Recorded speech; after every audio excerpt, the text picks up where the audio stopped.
le module 2, transformation nucléaire. La deuxième leçon, noyau, masse et énergie, première partie. On va commencer d'abord par parler de la notion du défaut de masse. Pour approcher cette notion, je prends un exemple, soit un proton de masse 1,673 10-27 kg et un électron de masse 9,11 10-31 kg.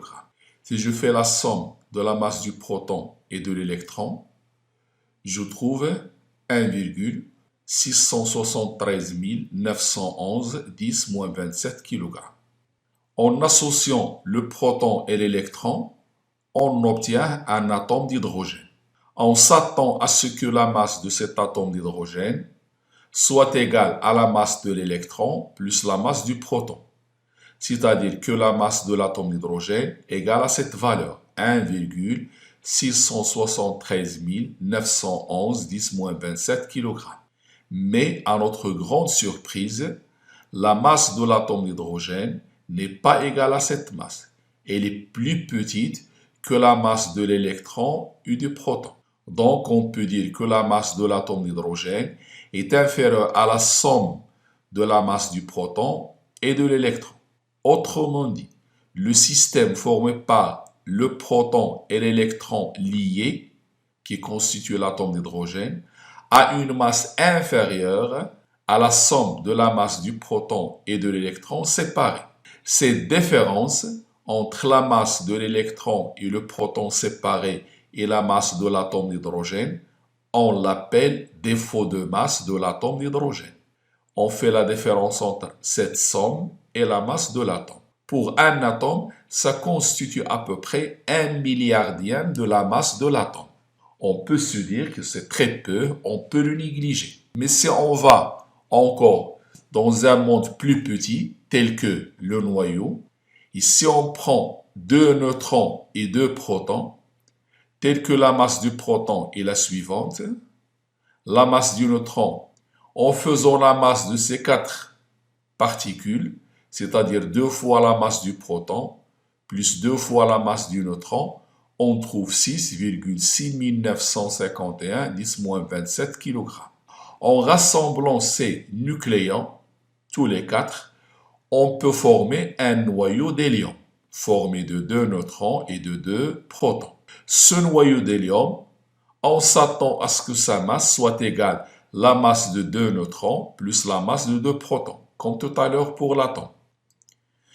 Mais on trouve que la masse du noyau d'hélium est égale à 6,6445 10-27 kg.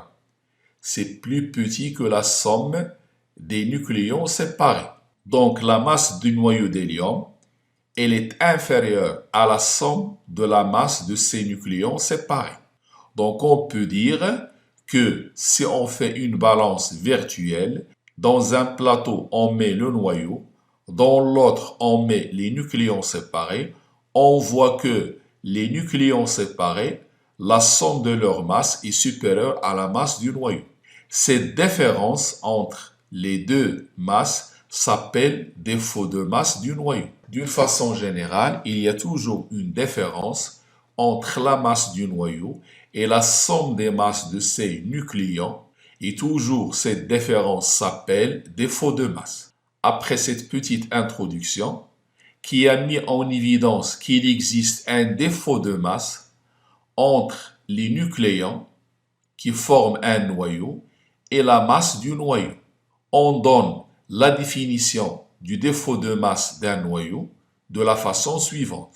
On constate que la masse d'un noyau atomique est inférieure à la somme des masses des nucléons qui le constituent, c'est-à-dire la masse du noyau X à Z est inférieure à la somme des masses de tous les protons, Z fois MP, plus la somme des masses de tous les neutrons, A moins Z fois Mn. On appelle défaut de masse du noyau la différence entre la somme des masses du nucléon moins la masse du noyau. Et ce défaut de masse, il est noté delta M. C'est Z fois MP, c'est-à-dire la masse de tous les protons du noyau, plus A moins Z, la masse du neutron, c'est-à-dire la masse de tous les neutrons du noyau, moins la masse du noyau. Cette quantité, elle est toujours positive. Prenons un exemple et revenons sur le défaut de masse du noyau d'hélium. Ce noyau d'hélium, il est constitué de 2 protons et de 2 neutrons. Avec la masse du noyau d'hélium 6,64 449 10-27 kg, la masse du proton 1,67 262 10-27 kg, la masse du neutron 1,67 493 10-27 kg. Le défaut de masse du noyau d'hélium, je vais prendre 2 fois la masse du proton plus 2 fois la masse du neutron moins la masse du noyau d'hélium. Donc le delta N, c'est 2NP plus 2NN moins la masse de l'hélium. En faisant l'application numérique, ça fera 2 fois la masse du proton plus 2 fois la masse du neutron moins la masse du noyau d'hélium. Ça donne 3,0610-29 kg. J'ai respecté le nombre de chiffres significatifs. Dans une addition ou bien une soustraction, on donne le résultat avec le moins de chiffres après la virgule. Ici, j'ai 5 chiffres après la virgule, 5 chiffres après la virgule, 5 chiffres après la virgule. Donc, je donne le résultat avec 5 chiffres après la virgule. Ce défaut de masse représente 1% de la masse du noyau d'hélium. J'ai 10-29, 10-27, c'est pratiquement 1% de la masse du noyau. Donc, le défaut de masse dans un noyau, elle est très important par rapport à la masse du noyau. Maintenant, on va passer au deuxième paragraphe, équivalence masse-énergie. Dans ce paragraphe, on va parler d'une relation appelée relation d'Einstein. En 1905, en élaborant la théorie de la relativité restreinte, Einstein postule que la masse est une des formes que peut prendre l'énergie. Cela veut dire que d'après la relativité restreinte élaborée par Albert Einstein en 1905, la masse devient une des formes que peut prendre l'énergie. C'est-à-dire la masse a le même statut que l'énergie cinétique, l'énergie potentielle, l'énergie mécanique. C'est une forme de l'énergie. Il ne mesure plus la quantité de matière, mais c'est le contenu d'énergie. Cette relation est donnée par un postulat dit postulat d'Einstein. Ce postulat dit qu'un système de masse m possède lorsqu'il est au repos une énergie E égale à m fois c carré. C'est-à-dire que si j'ai un système qui possède une masse m et il est au repos, ce système possède grâce à cette masse une énergie égale m fois c carré. On appelle cette énergie de masse. E, c'est l'énergie du système exprimée en joules. M, c'est la masse du système en kilogrammes. C, c'est la célérité de la lumière dans le vide. Donc, d'après cette relation d'Einstein, il y a une équivalence entre la masse et l'énergie. Si j'ai une masse m, c'est comme si j'ai une énergie qui est égale à m fois c carré. Si j'ai une énergie, c'est comme si on a une masse m égale à E divisé par c carré. Ce qui est important dans cette relation, ce sont ses conséquences. Alors, comme conséquence de cette relation, si le système est au repos et qu'il échange de l'énergie avec le milieu extérieur, sa variation d'énergie et sa variation de masse sont liées par la relation delta E égale delta M fois C carré. C'est-à-dire, si le système gagne une valeur delta E ou bien perd une valeur delta E d'énergie, sa masse va augmenter de delta M ou bien va diminuer de delta M. La relation entre la variation d'énergie et la variation de masse, c'est delta E égale delta M fois C carré. Deux cas peuvent se poser.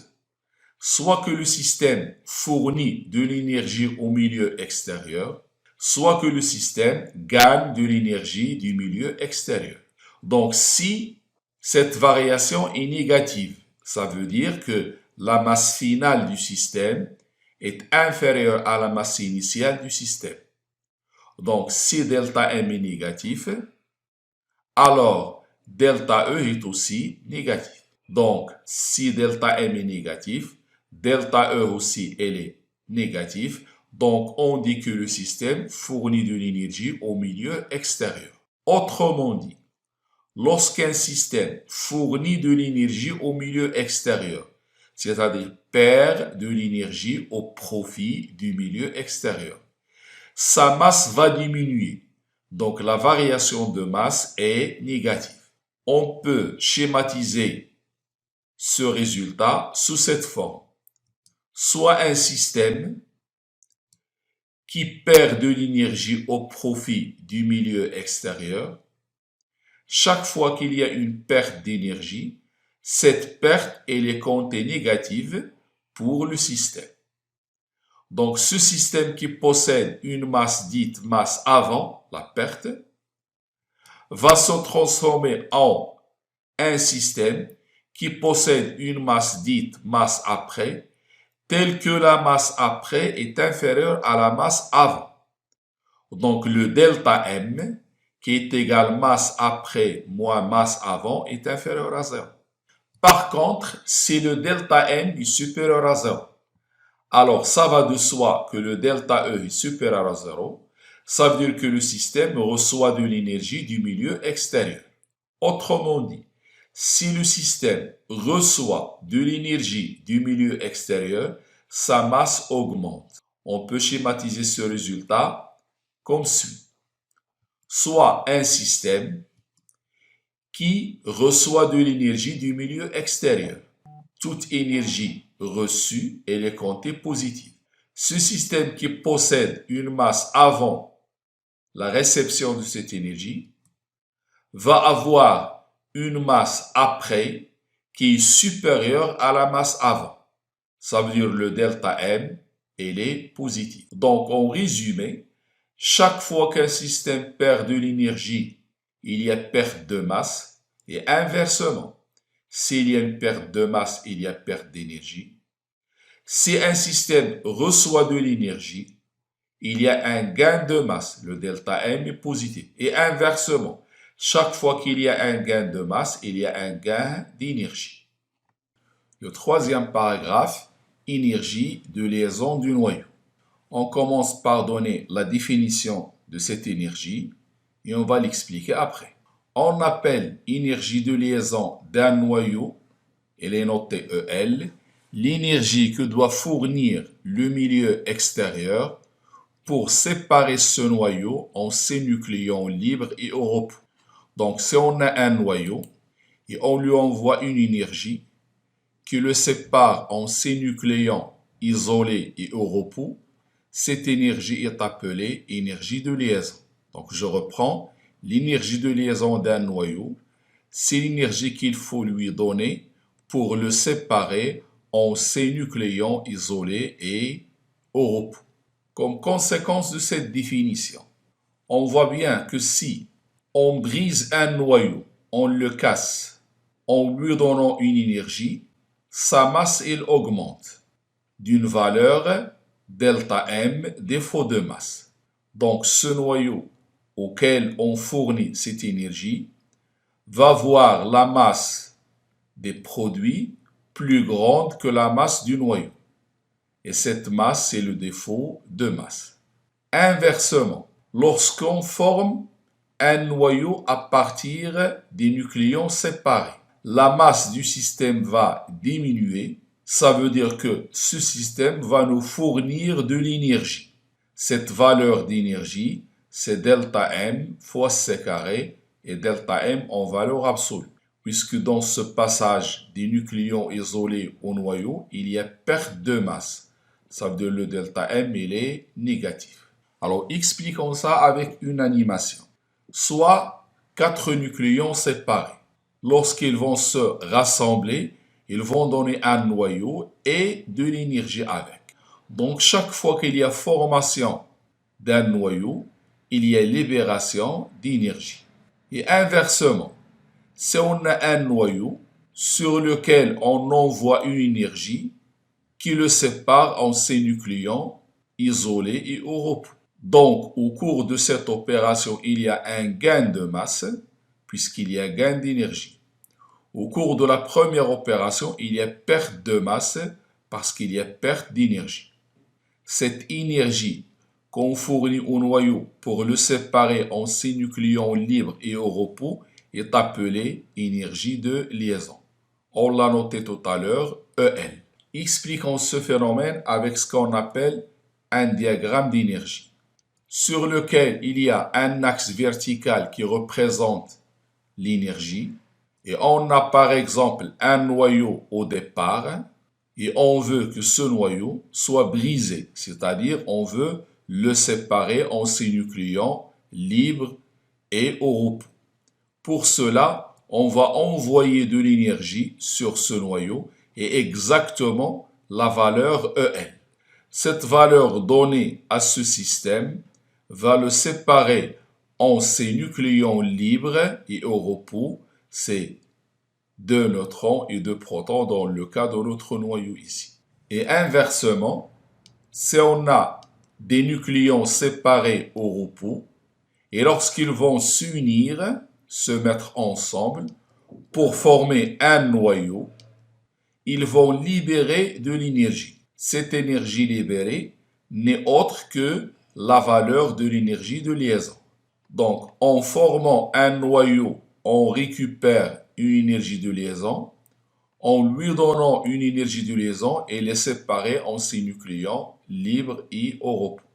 Donnons l'expression de l'énergie de liaison d'un noyau. Alors, l'énergie de liaison d'un noyau a pour expression EL égale delta M fois C carré. Le delta M, on a dit, c'était le défaut de masse. Ce défaut de masse déjà exprimé dans les paragraphes précédents, c'est Z fois MP plus A moins Z fois Mn moins la masse du noyau. Le tout fois C au carré. L'énergie de liaison d'un noyau est comptée positive. Prenons l'exemple de l'énergie de liaison du noyau d'hélium. Le EL égale delta M fois C carré. Le delta M déjà donné dans les paragraphes précédents fois le C au carré, ça donne cette valeur en joules. Donc si on nous demande de calculer l'énergie de liaison d'un noyau, il faut d'abord déterminer le delta M en le calculant par cette relation Z fois MP plus A moins ZMN moins la masse du noyau. Après, multiplié par la valeur de C au carré donnée dans l'énoncé. On peut donc penser que plus l'énergie de liaison est grande, plus le noyau est stable, ce qui n'est pas tout à fait vrai. Pour cela, on va définir une nouvelle grandeur appelée énergie de liaison par nucléon. La définition de cette énergie de liaison par nucléon: l'énergie de liaison par nucléon d'un noyau est le quotient de son énergie de liaison par le nombre de ses nucléons. On la note EA et est exprimé en MeV par nucléon. Le MeV, c'est une nouvelle unité d'énergie qu'on va voir dans le paragraphe suivant. Cela veut dire, si je veux calculer EA, je fais le rapport ou bien la division de l'énergie de liaison par le nombre de masses du noyau. Donc l'expression de EA est la suivante.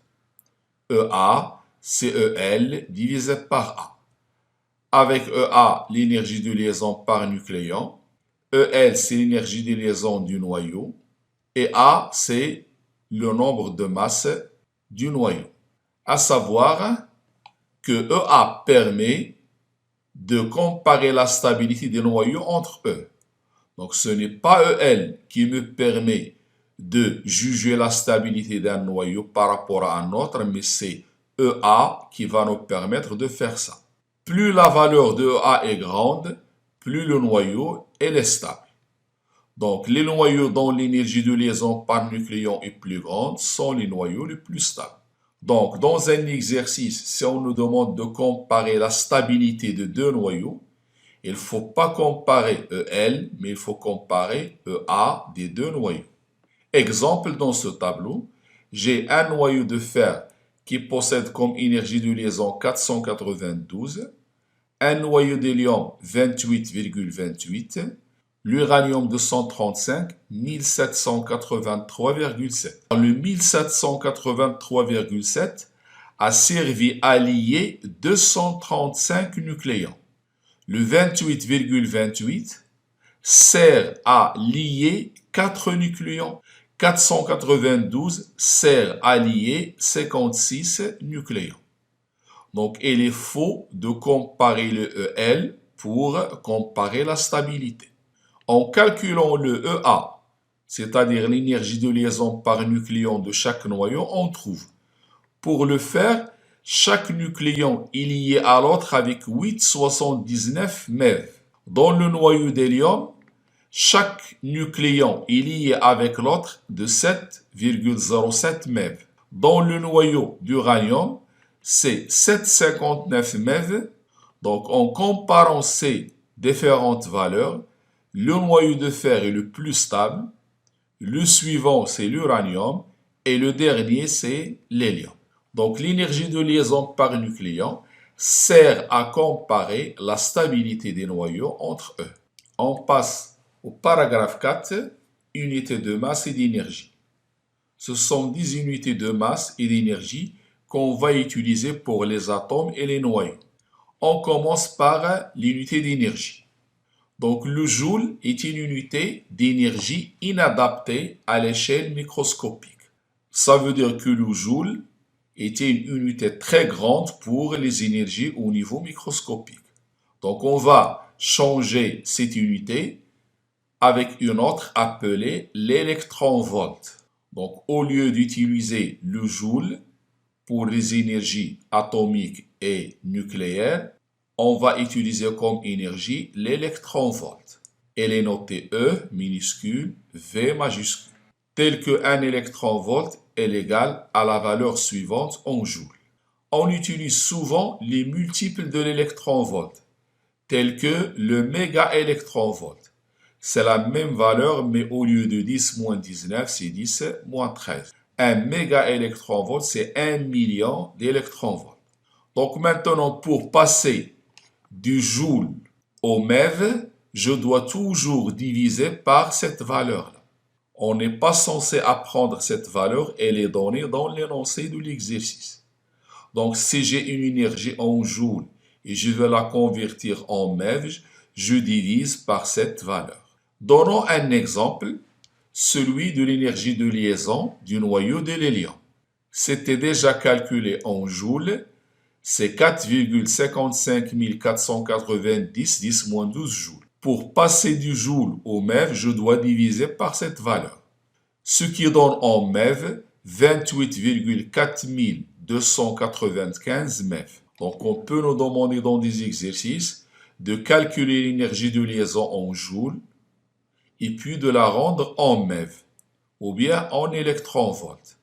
Chaque fois que je veux passer du joule à l'électronvolt ou bien au mégaélectronvolt, je divise par cette valeur fois 10 moins 19 ou bien fois 10 moins 13 pour passer au MeV. Par exemple, calculons l'énergie de masse d'un électron. Rappelons que l'énergie de masse, c'est E égale m fois c carré. Donc, l'énergie de masse d'un électron, c'est sa masse fois la célérité de la lumière. C'est 9,1 10 moins 31 fois 3 10 puissance 8 au carré. Ça donne cette valeur en joules, 8,2 10 moins 14. Ce qui donne en MeV cette valeur divisée par ce coefficient. Et ça donne 5,1 10 moins 1 MeV. Donc ce sont deux exemples pour passer du joule au MeV, que ce soit pour l'énergie de liaison déjà calculée, ou bien pour une énergie de masse telle que m fois c au carré. Inversement, si je veux passer du MeV ou joule, je dois multiplier par cette valeur. Donc, si je veux passer ici de 28,4295 MeV ou joule, je multiplie cette valeur 28,4295 par ce coefficient.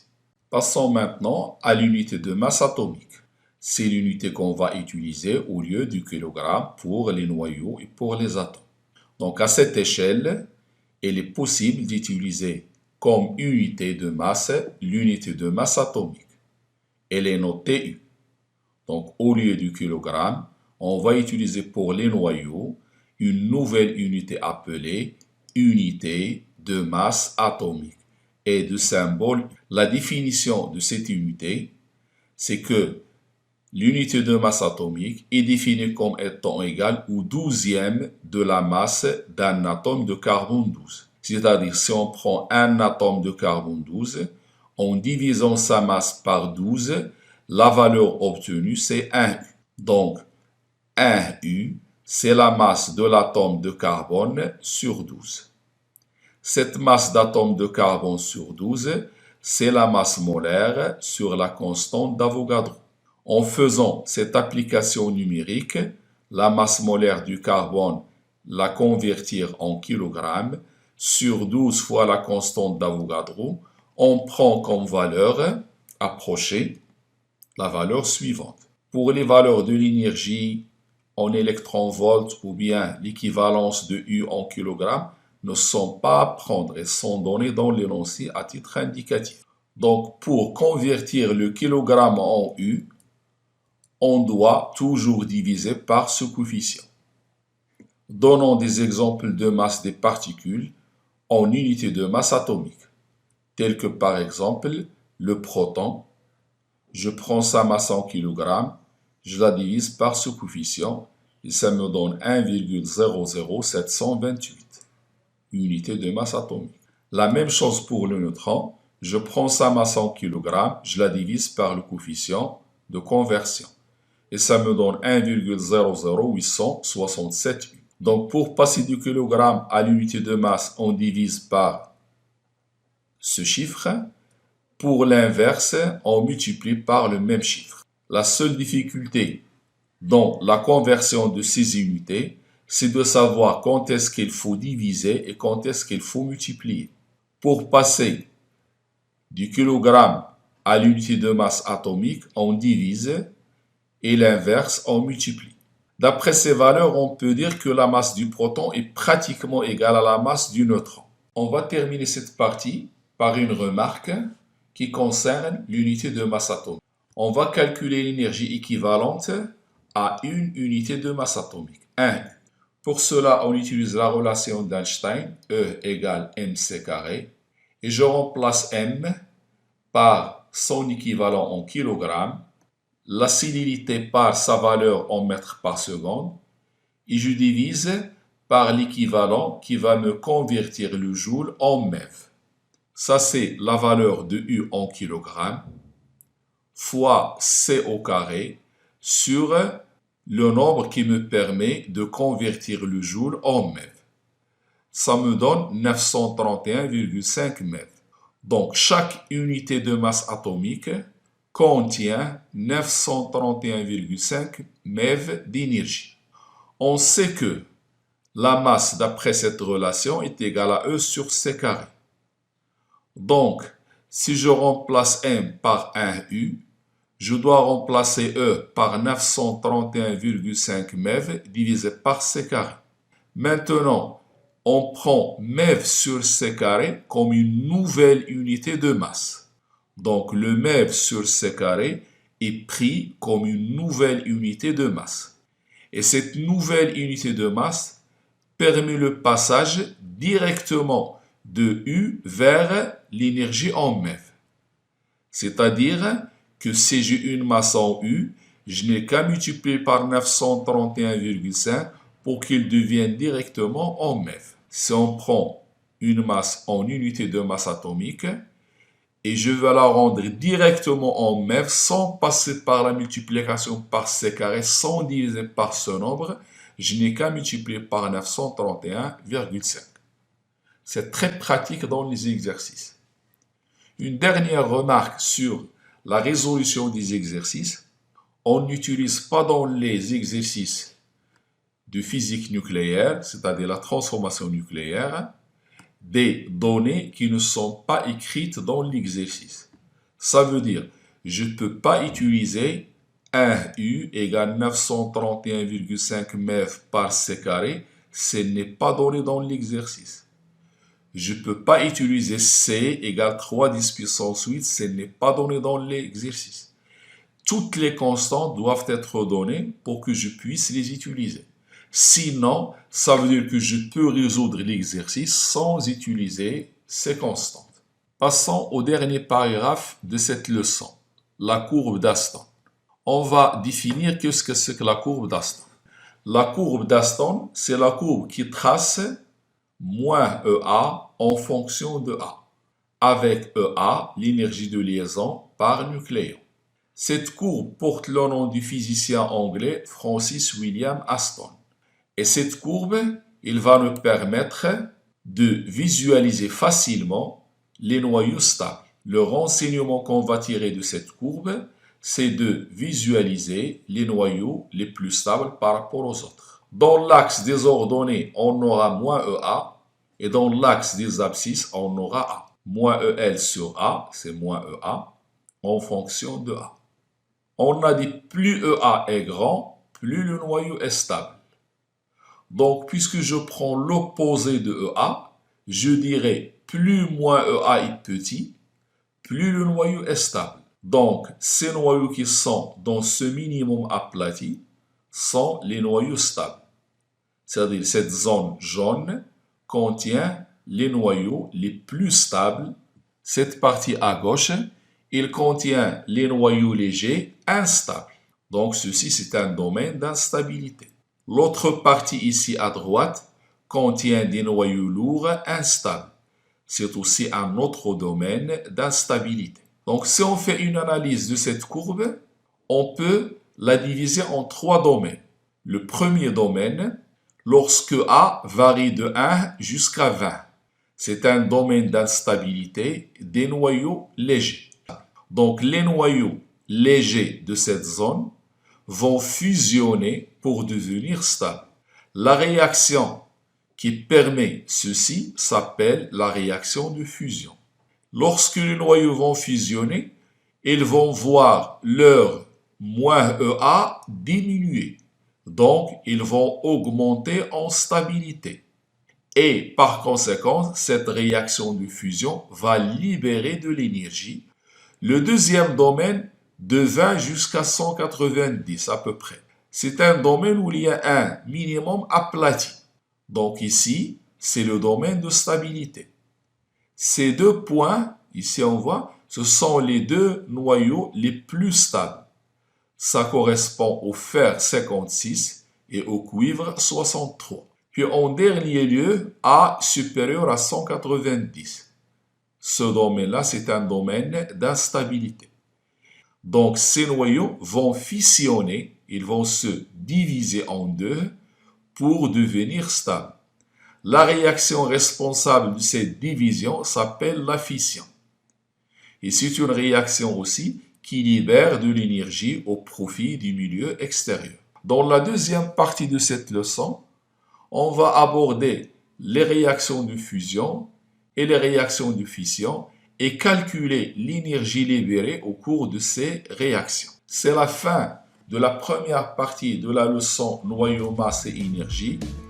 Merci de votre attention et à la prochaine partie.